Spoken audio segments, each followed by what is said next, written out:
The encounter. The air inside the asteroid mining station was thick with the hum of machinery and the occasional hiss of pressurized gas escaping into the void. Ethan Hayes adjusted his helmet, wiping the condensation from the visor as he scanned the dimly lit tunnels. He was on the edge of giving up for the day. Another fruitless search for rare minerals. He desperately needed to pay off his growing debts.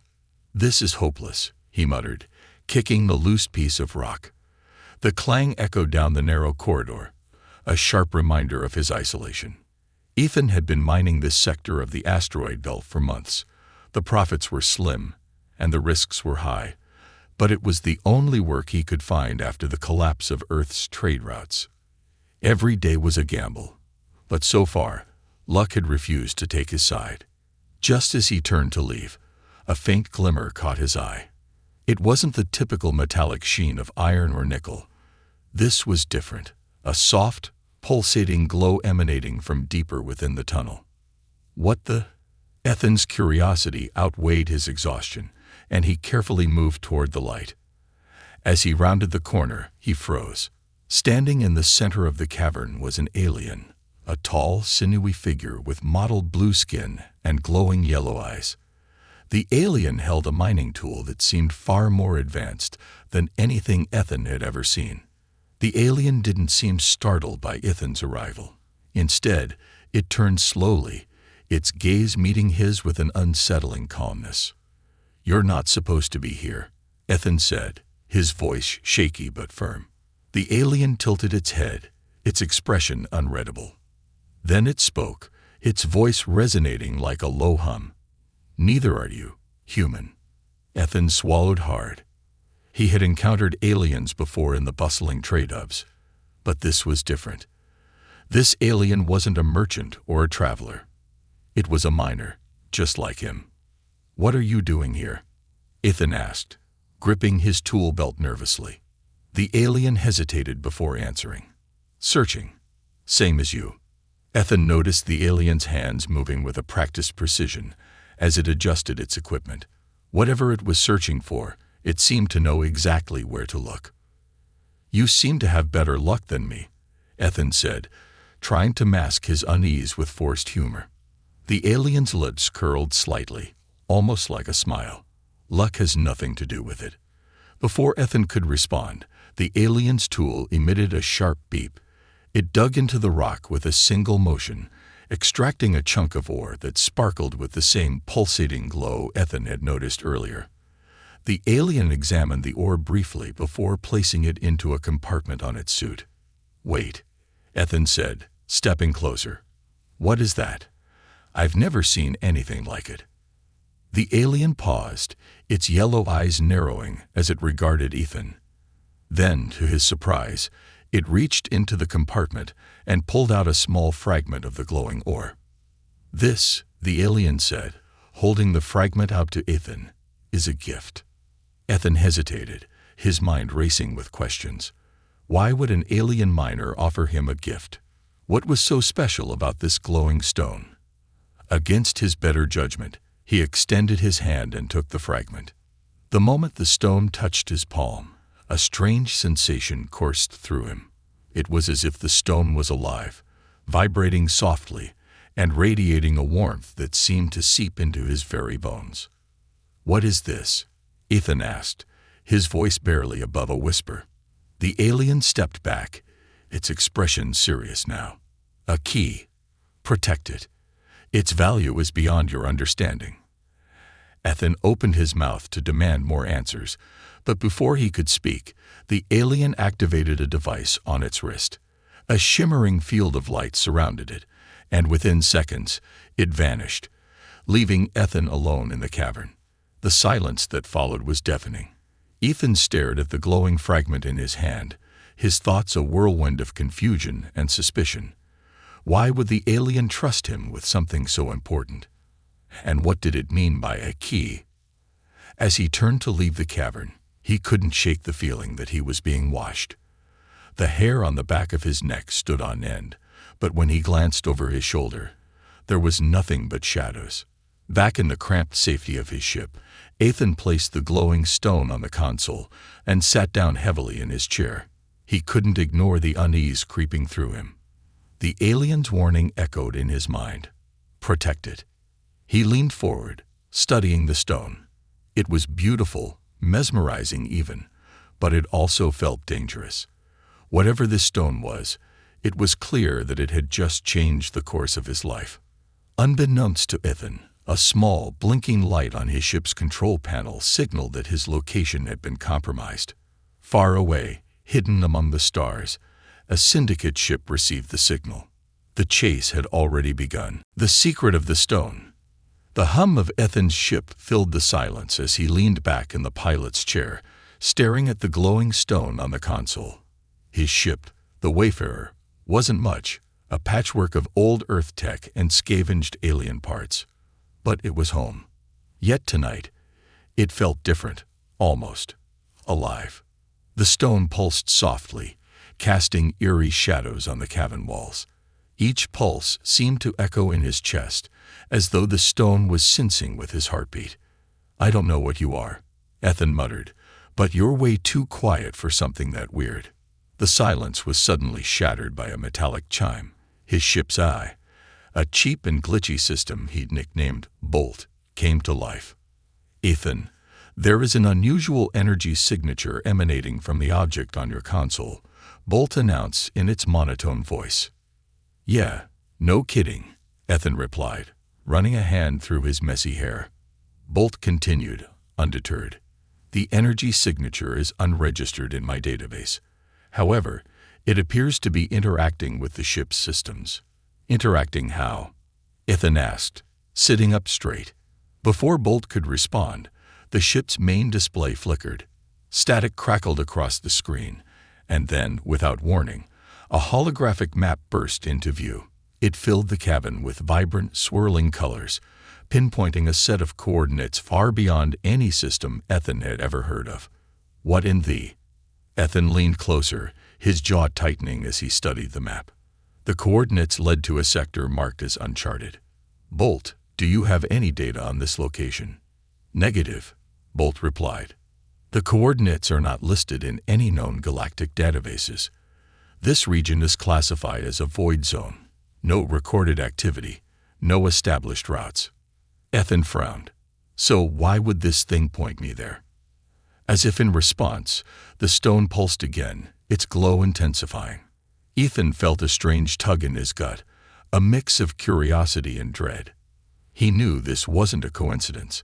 The alien had given him the stone for a reason, and now it was calling him to this place. But what would he find there? Treasure? Danger? Both.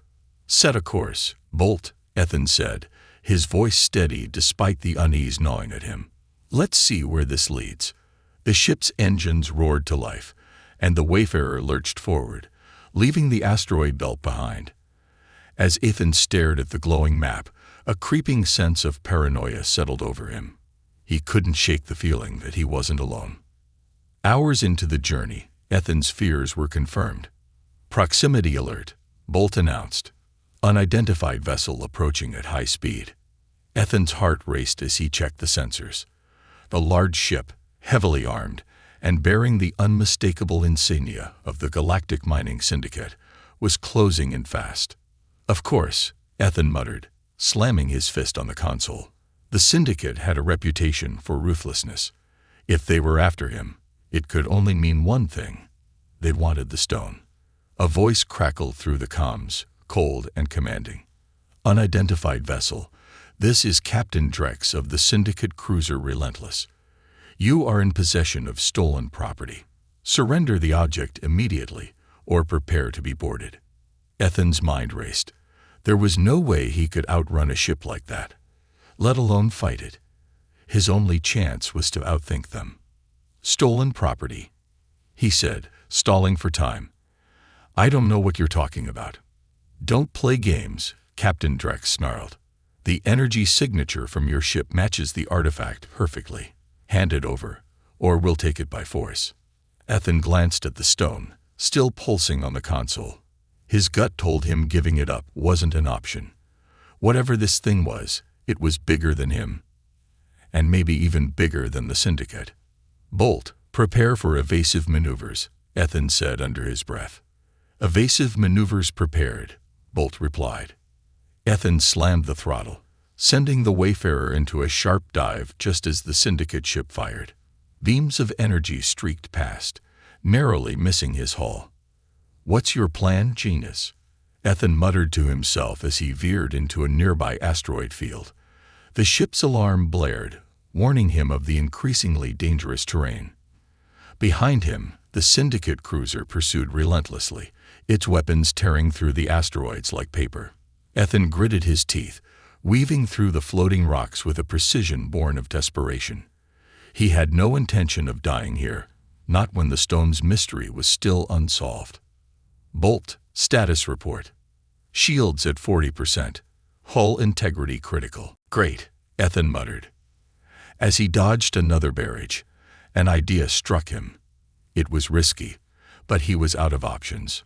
"Bolt, calculate a slingshot trajectory using the largest asteroid in the field." "Trajectory calculated," Bolt said. "Success probability, 27%. Ethan smirked. Better odds than usual. He aimed for the massive asteroid, pushing the ship's engines to their limit. At the last second, he fired a burst of reverse thrusters, using the asteroid's gravity to whip the ship around in a dizzying arc. The maneuver worked. The syndicate ship overshot the turn, colliding with a cluster of smaller asteroids. Ethan let out a breath he didn't realize he'd been holding. That'll slow them down.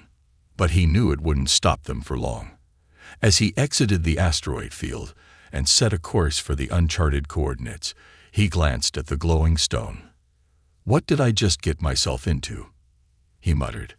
Unbeknownst to him, far away on a hidden planet, Karen watched the events unfold through a holographic display. A faint smile played on the alien's lips. The human is proving interesting. The pursuit. The stars outside Ethan's cockpit stretched into thin lines as the Wayfarer plunged into hyperspace. The hum of the engines was louder than usual, straining under the unexpected chase. Ethan wiped a streak of sweat from his brow and shot a glance at the glowing stone still pulsing on the console. "You better be worth all this trouble," he muttered under his breath. Just as he allowed himself a moment to breathe, the ship's AI, Bolt, chimed in with an ominous tone. "Ethan, we are no longer alone." "What?" Ethan bolted upright, scanning the sensors. His stomach dropped as 3 red blips appeared on the display, rapidly closing in on his position. "Multiple vessels detected," Bolt reported. "Energy signatures indicate syndicate interceptors." Ethan cursed under his breath. "How did they find me so fast?"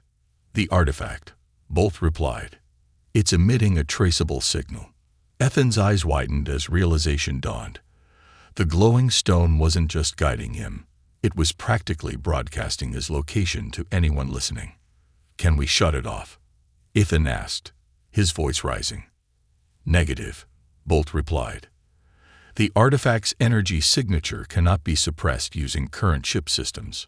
Before Ethan could respond, a deep voice crackled through the comms, cutting through the static like a blade. "Human vessel, this is Syndicate Commander Vrex. Surrender the artifact, or be destroyed. You have 30 seconds to comply." Ethan's jaw clenched. His fingers hovered over the ship's controls as his mind raced. Surrendering wasn't an option, not after what Karen had said about the stone's importance. But he couldn't fight them, either, not in the Wayfarer. "Bolt, prepare for combat evasion," Ethan ordered, gripping the controls tightly. The AI responded with its usual monotone calm. Evasion protocols initiated, calculating optimal trajectory. The first barrage came before Vrex's ultimatum expired. Beams of energy streaked past the ship, lighting up the cockpit with violent flashes. Ethan threw the ship into a roll, narrowly avoiding a direct hit. "Bolt, I thought you said optimal trajectory, not fly into their crosshairs," Ethan shouted. "Correction. Evasion is limited by pilot skill," Bolt replied dryly. Ethan scowled. "Great. Blame the guy keeping us alive." The interceptors were closing in fast, their sleek black hulls designed for speed and precision. One of them fired a grappling beam, a golden thread of light snaking toward Ethan's ship. He veered hard to the left, the beam narrowly missing his hull. "They're trying to disable us," Ethan muttered. "I need options, Bolt." "The nearest star system contains a high-density nebula," Bolt said. "Entering the nebula will disrupt their tracking systems, but poses significant risk to navigation." Ethan's fingers hesitated on the controls. Flying blind through a nebula was practically suicide, but staying out here with the syndicate breathing down his neck wasn't much better. "Fine," he said through gritted teeth. "Plot a course for the nebula." The Wayfarer lurched as Ethan pushed the engines to their limits, speeding toward the swirling mass of gas and energy on the horizon.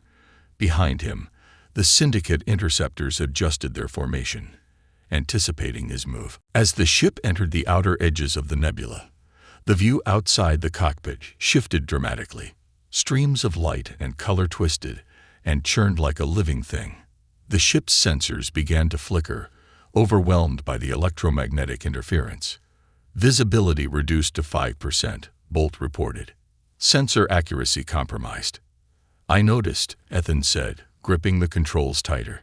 The syndicate ships hesitated at the edge of the nebula, their commanders likely weighing the risks. But it didn't take long for one of them to make the call.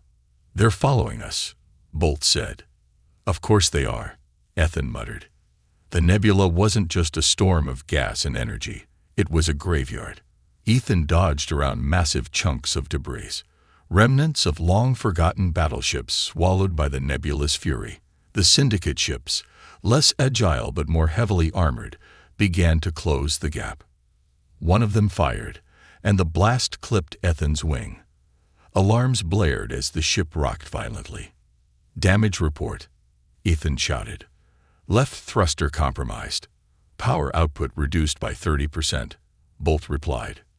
"Perfect," Ethan said through clenched teeth. Just as he began to lose hope, the glowing stone on the console pulsed brighter. Ethan glanced at it, puzzled. "What now?" he muttered. The pulse intensified, and suddenly, a new holographic display appeared. This one showed a path, a narrow corridor through the nebula, marked with precise turns and angles. "Is this thing helping me?" Ethan asked, half to himself. "Unknown," Bolt replied. "But the coordinates appear to lead to a navigable exit." With no time to question it, Ethan followed the path. The turns were sharp, the gaps between debris impossibly tight, but the glowing stone seemed to guide him perfectly. Behind him, the syndicate ships struggled to keep up. One of them clipped a piece of debris, spiraling out of control before exploding in a brilliant flash of light. Ethan let out a breath he didn't realize he'd been holding as the nebula's edge came into view. The remaining syndicate ships slowed, unwilling to risk further losses. As the Wayfarer emerged from the nebula, Ethan allowed himself a small, triumphant grin. "For something I don't understand, you sure know how to make an exit," he said, patting the stone. But his relief was short-lived. Far ahead, the mysterious coordinates beckoned, and with them, an even greater danger he couldn't yet comprehend. The hidden world.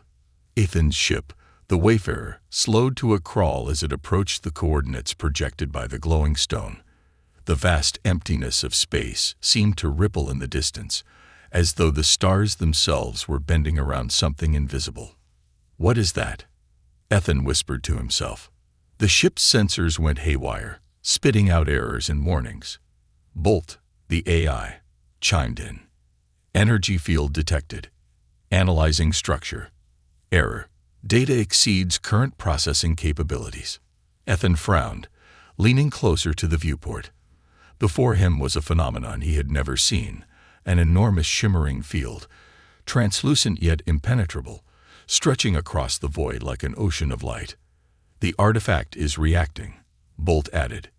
Ethan looked at the glowing stone, which was now pulsing with such intensity that the cockpit was bathed in its light. It began to hum, the sound low and steady, vibrating through the ship. "Is it doing something to the field?" Ethan asked, his voice shaky. Unknown. However, energy levels indicate a response. Ethan hesitated, his instincts screaming at him to turn back. But he knew better. This wasn't just about curiosity anymore. It was about survival. The Syndicate was hunting him, and whatever lay beyond this field might be his only chance to find answers. Let's see if you're a key after all, he muttered, gripping the stone tightly. As if on cue, the stone's glow intensified, projecting a beam of light that struck the shimmering field. The field rippled violently, and a narrow opening began to form, just large enough for the wayfarer to pass through. Well, that's convenient, Ethan said, forcing a grin to mask his growing anxiety. The ship drifted forward, the opening closing behind it as soon as it crossed the threshold. What lay beyond was breathtaking. A massive planet hung before him, surrounded by rings of glowing debris.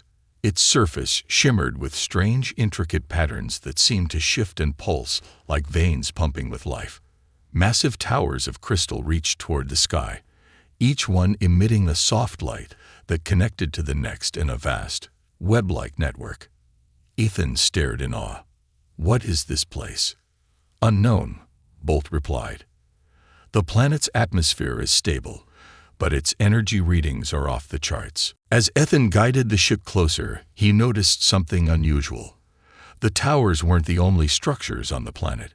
Scattered across the surface were ships, hundreds of them, belonging to species he didn't recognize. Some looked ancient, their hulls corroded by time, while others appeared pristine, as though they'd arrived yesterday. It's like a graveyard, Ethan murmured. Correction, Bolt said. Graveyard implies destruction. These vessels appear intact, as though abandoned. Ethan's brow furrowed. Why would so many ships be left behind? And more importantly, what had brought them here? He brought the ship down on a flat expanse near one of the larger crystal towers. The moment the wayfarer touched down, the stone on the console emitted a sharp tone. Ethan grabbed it instinctively, feeling its warmth seep into his hand. Stay here, Bolt, Ethan said as he secured his helmet and grabbed his sidearm. I do not possess legs, Bolt replied, its monotone voice devoid of humor. Ethan shook his head. Just keep an eye on the sensors. The surface of the planet was even stranger up close. The ground wasn't rock or dirt, but a smooth glass-like substance that reflected the sky above. Ethan approached the nearest tower, its crystalline surface glowing faintly. As he got closer, the stone in his hand began to vibrate, resonating with the tower. Suddenly, the air around him shimmered, and a holographic projection materialized before him. It wasn't a recording, but an alien figure, tall and slender with elongated limbs and eyes that glowed faintly blue. Welcome, the projection said in perfect English, its voice calm and melodic. You are a bearer of the resonance key. State your intent. Ethan blinked, caught off guard. I'm not sure I have an intent. I'm just trying to figure out what this thing is. He held up the glowing stone. The projection tilted its head, as though studying him. The resonance key is a relic of the Unity Builders, an ancient race dedicated to the unification of the galaxy. This facility is one of their last creations, a relay capable of broadcasting peace and knowledge across the stars. Ethan stared at the projection, his mind racing. Why was this given to me? You are human, the projection replied. Your species possesses a unique compatibility with the key. Only a human can activate the relay. Before Ethan could process this, a loud explosion echoed in the distance. He turned to see streaks of light descending through the atmosphere. Syndicate ships. They found me, Ethan muttered, gripping the stone tighter. The projection's serene expression darkened. You must activate the relay before it is too late. The key is your guide. Ethan hesitated, his pulse pounding. The weight of the stone in his hand felt heavier now. He wasn't just running anymore. He was part of something far bigger than himself. As the syndicate ships grew closer, Ethan squared his shoulders and turned back to the tower. Let's finish what they started, he said, stepping forward into the unknown. The Galactic twist. Ethan's boots clanged against the smooth crystal floor as he ran toward the central chamber of the tower, the glowing stone clenched tightly in his hand. The faint hum of the structure around him was growing louder, a rhythmic pulse that seemed to synchronize with the frantic beating of his heart. Behind him, distant explosions echoed across the alien landscape. Syndicate forces had landed, their ships scattering in formation, and the air was alive with the sound of energy weapons charging. "Bolt, report," Ethan shouted into his comms as he dodged a collapsing archway. "The Syndicate has deployed ground units." Bolt's voice crackled in his earpiece. "They are converging on your location. Estimated time to contact: 4 minutes. Ethan gritted his teeth. "Tell me something useful." "The artifact is destabilizing the structure," Bolt continued. "The energy signatures are fluctuating. Whatever you're doing, do it fast." "I'm working on it," Ethan snapped, skidding to a stop in front of a massive doorway. The entrance to the central chamber loomed before him, its surface etched with intricate, glowing patterns that seemed to shift and change as he approached. The stone in his hand pulsed with a sudden intensity, almost as if it was urging him forward. "All right, let's see what you've got," Ethan muttered, pressing the stone against the center of the door. The patterns erupted into brilliant light, and the door groaned as it slid open, revealing a vast, domed chamber. In the center stood a colossal, crystalline structure, shaped like an intricate lattice. Streams of energy flowed through it, forming a dazzling web of light that filled the room. Ethan stepped inside cautiously, his gaze fixed on the lattice. It was both beautiful and terrifying, radiating a power that made his skin tingle. "This must be the relay," he murmured, approaching the structure. As he neared, the stone in his hand began to vibrate violently. Suddenly, the floor beneath him lit up, and holographic figures appeared all around the room. They were ghostly apparitions of alien beings, tall, short, some humanoid, others unrecognizable, all speaking in a language Ethan couldn't understand. Then one voice rose above the others, clear and calm. "You have arrived at the core of unity," it said. Ethan turned to see the projection of a figure similar to the one he'd encountered earlier, its blue eyes glowing with intensity. "The relay is the heart of our mission," the figure continued. "It is designed to broadcast a signal that transcends language, culture, and species, a signal of understanding, peace, and cooperation. But it requires the resonance key and a human heart to unlock its true potential." Ethan blinked, stunned. "Why a human?" "Your species is unique," the figure said. "Humans possess a rare capacity for both destruction and creation, for war and peace. The builders of this relay believed that only a human could choose its fate." Ethan glanced at the stone, its glow now so bright it was almost blinding. The weight of the alien's words settled over him like a heavy cloak. "So, what happens if I activate this thing?" he asked. The figure's expression darkened. "The relay's signal will reach every corner of the galaxy. It will bring unity to many, but will also draw the attention of those who seek to control or destroy it. The choice is yours, bearer of the key." Before Ethan could respond, the chamber shook violently.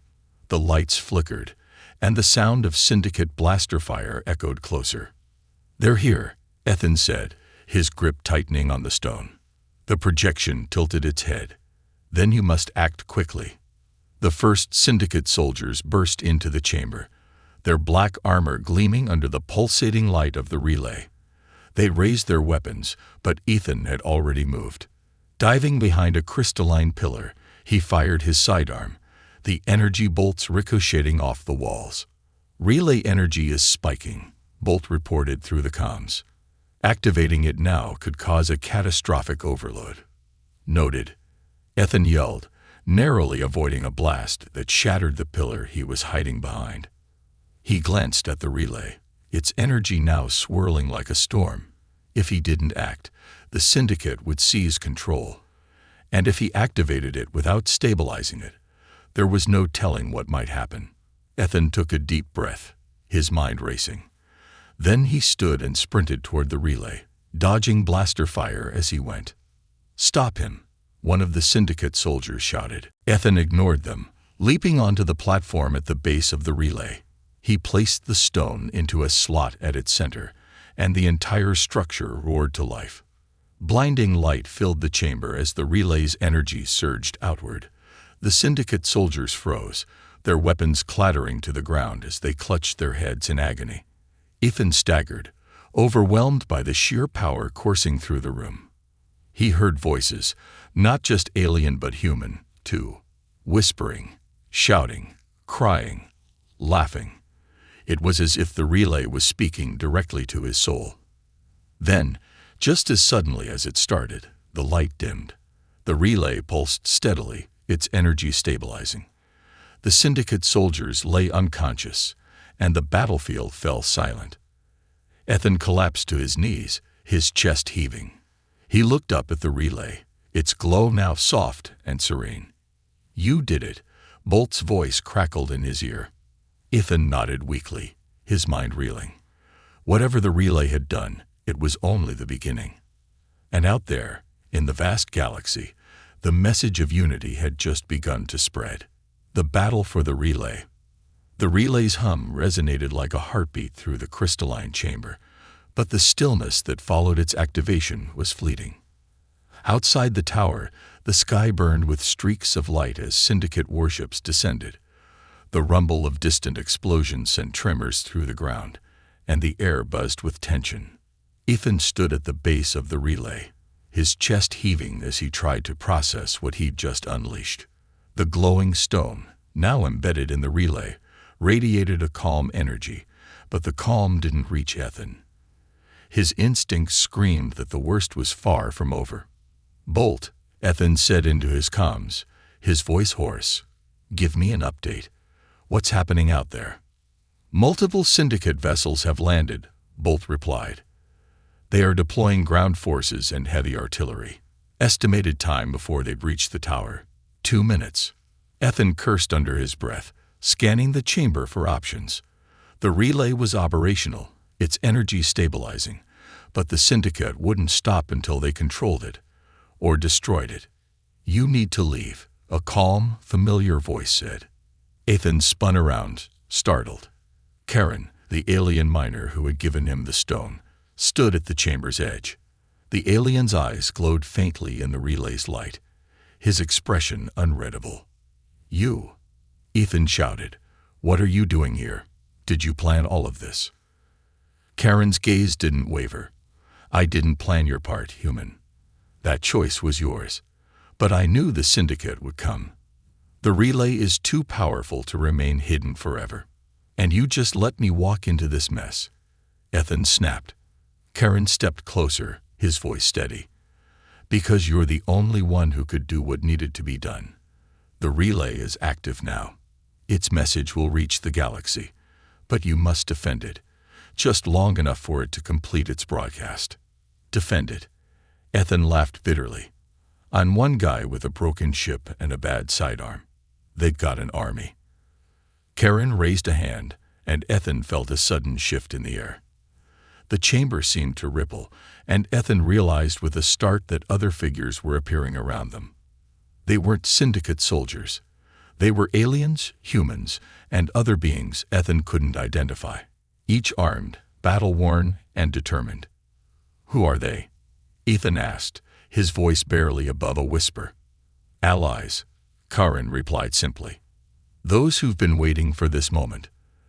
The relay's activation called to them, just as it called to the syndicate. "You're not alone in this fight, Ethan." Ethan stared at the growing crowd, a mix of hope and disbelief flickering across his face. He didn't know these people, but their presence was undeniable proof that the relay's purpose went beyond his understanding.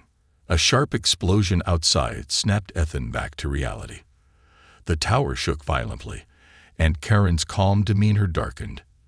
"They're here," the alien said. "You must hold the line." The first wave came fast. Syndicate soldiers in black armor stormed the tower, their energy rifles blazing. the air filled with the sound of gunfire and the crackle of energy shields as Ethan and the assembled defenders took cover behind crystalline pillars. "Focus fire," Ethan shouted, his voice cutting through the chaos. He ducked as a syndicate blast seared past his head, returning fire with sharp precision. Karen moved with an otherworldly grace, his advanced weapon carving through the syndicate ranks like a blade through water.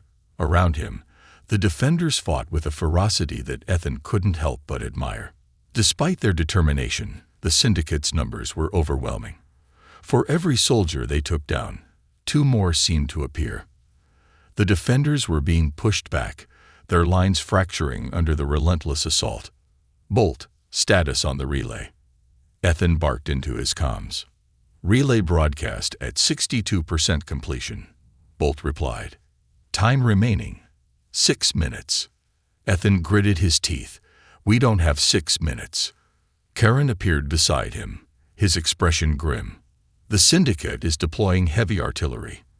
If they breach the relay chamber, this is over." "Suggestions?" Ethan asked, firing another shot into the advancing soldiers. Karen hesitated, then held out a small device.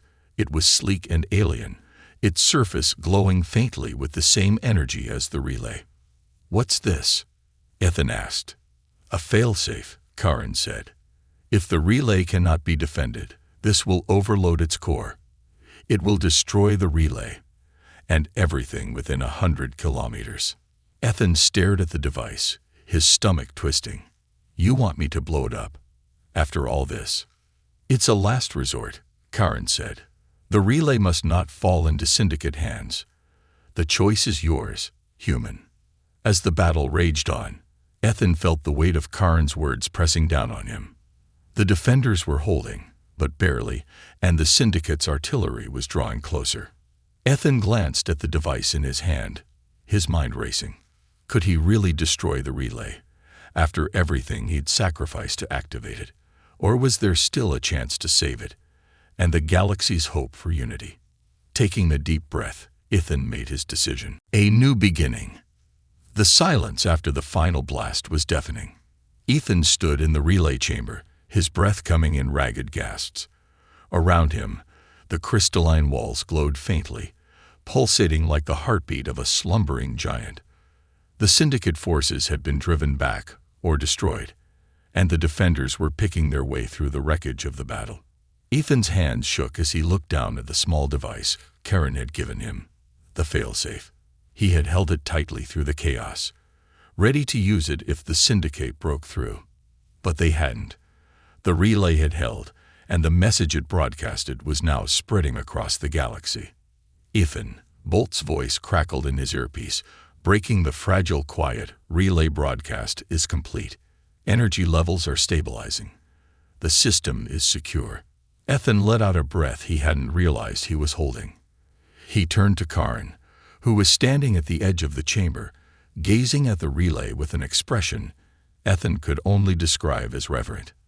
"It's done," Ethan said, his voice rough but steady. Karen turned to face him, his glowing yellow eyes calm. "Note, human, it has only begun." Outside the tower, the devastation was stark.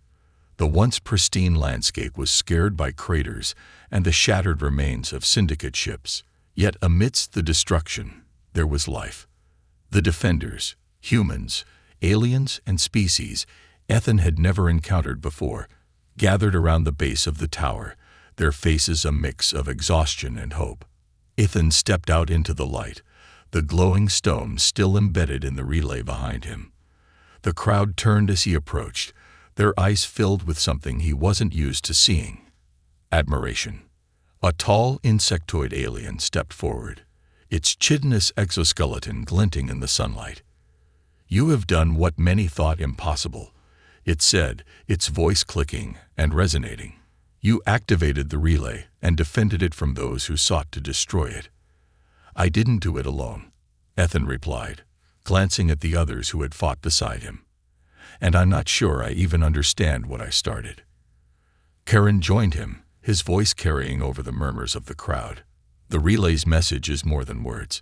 It's an energy, a signal that transcends language and culture. It will reach every corner of the galaxy, offering knowledge, peace, and understanding to those willing to receive it. And what about the ones who aren't? Ethan asked, his voice hardening. Karen's gaze darkened. They will come too. The Syndicate will not stop, nor will others who see the relay as a threat to their power. But now, they will not find a divided galaxy. They will find unity. The insectoid alien clicked in agreement. This battle was the first of many, but it proved one thing: we are stronger together. As the crowd began to disperse, tending to their wounds and salvaging what they could, Ethan wandered away from the tower. He needed a moment alone to process everything. The landscape stretched before him, alien and surreal, but oddly beautiful. He sat on a jagged piece of crystalline debris, staring up at the sky. The weight of the day's events pressed down on him, but beneath it, he felt something unfamiliar: hope. Bolt's voice crackled softly in his earpiece. You seem contemplative, Ethan. Yeah, you could say that, Ethan replied, smirking faintly. It's not every day you accidentally kickstart galactic unity. Accidentally? Bolt asked. Ethan chuckled. All right, maybe not entirely. But it still feels big. Too big. It is big, Bolt said matter-of-factly. And yet, you managed to accomplish it. Ethan shook his head, looking down at his hands. I'm just one guy, Bolt. I don't even know what comes next. Karen's voice cut in from behind him. What comes next is up to you. Ethan turned to see the alien standing there, his expression unreadable. You could leave, Karen said.